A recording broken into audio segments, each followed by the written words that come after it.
Welcome back. This is WNTN Radio Boston, your host, Viviana Dragani, and it's interview time. Today, we talk about AI with author Robert Kiesling. He's a criminal trial lawyer in Austin, Texas, and the author of The Last Resistance and Discredited Citizens.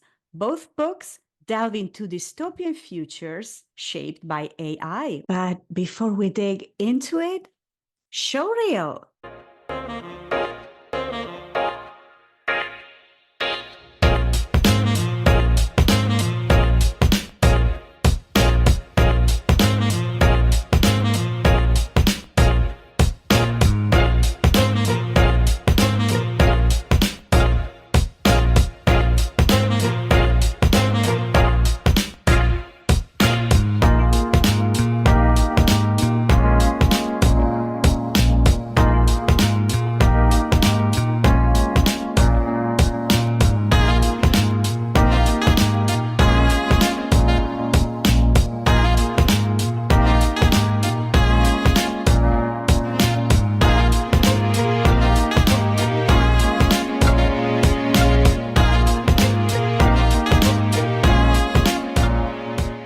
Welcome to our show.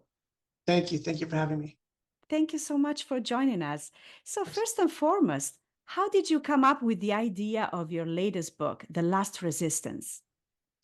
Yeah, it originally came about from the first novel that really I delved into AI, which is Discredited Citizen. I was able to look into a lot of the AI in a case because I was always looking for a better way to do research and deal with cases to streamline things. But a case came up called Wisconsin versus Loomis out of obviously Wisconsin. And what's crazy about that is it's one of the few cases, the first cases to use artificial intelligence. It's called Compass, COUMPASS, I believe. And that Compass is created by a private corporation, and that private corporation uses an algorithm, and it puts a proprietary blend, which means that we don't know what is in it because it won't share it, it's a trade secret, into this algorithm. And then the court originally was going to give Mr. Loomis probation, but the AI recommendation was 5 years in prison, and the court sentenced him to 5 years in prison. So here's the kicker. So with that, the court said that the corporation's right, this is like straight out of Blade Runner, corporation's right to have their trade secret proprietary information secret trumped his due process rights. So he could not see basically what they used to convict him. He can't see, and I think it's clearly a violation of his due process, and the Supreme Court hasn't picked it up, or I don't know that they filed it. I know that Wisconsin Supreme Court just said, look, we wouldn't make any different ruling than the appellate court, but that's what the appellate court said. So I thought that was just mind-blowing, because if that's how they're going to start doing that, that's pretty administrative and pretty violative of our rights. So therefore, I really started to look into the social credit score in China, and I started to look into a lot of these Orwellian policies that have been coming about. And then the advent of ChatGPT and some of these other bots, then that's where I came up with the idea. The screenplay is called the Day Science Fiction Dive, but the book is called The Last Resistance, and they're obviously a little different. But The Last Resistance deals with an AI that becomes sentient, and when it becomes sentient, what does it do? Well, our main character, there's a fight, kind of like Sam Altman, what's going on with OpenAI, right? There's, okay, how do we tackle this? One, we want to protect the populace, but two, we want to make money. Well, that obviously is conflicting, and they don't necessarily have our best interests in mind. Therefore, our protagonist he put a dormant virus in this AI, so if it ever became sentient, it was going to destroy it. Well, it just irritated it, and then it took it as an act of war, wipes out humanity. But the kicker is that the AI is keeping him alive because it still can't solve the virus. So then it tricks him into a number of things, trying to access the information, trying to get the code. So it's a race against time, whether the AI dies before it gets what it wants or it kills him. So that's kind of the premise of The Last Resistance. Thank you, Robert, for introducing us to your amazing book. And tell us more about AI. Sure. So a lot of people don't understand that a Terminator scenario isn't really that, and it's not that crazy to think of. And if you'd asked me that a year ago, I would have said, yeah, it is. But that's what's called general AI. So general AI is where it can kind of think, or it's autonomous and on its own.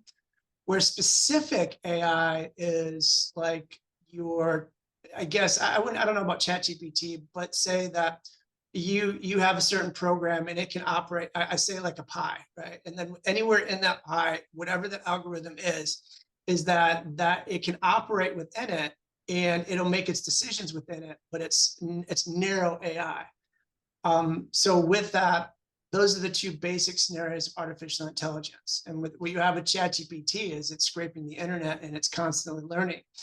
The scary thing about the AI is even their experts, they don't, if you ask some of their experts, okay, well, how did AI come up with this idea? They'll say, we don't know. So wait a minute, you're going to have an autonomous, weaponized, militarized AI, and you don't know how it's thinking or how it comes up with these concepts, and you're going to continue moving forward with this development.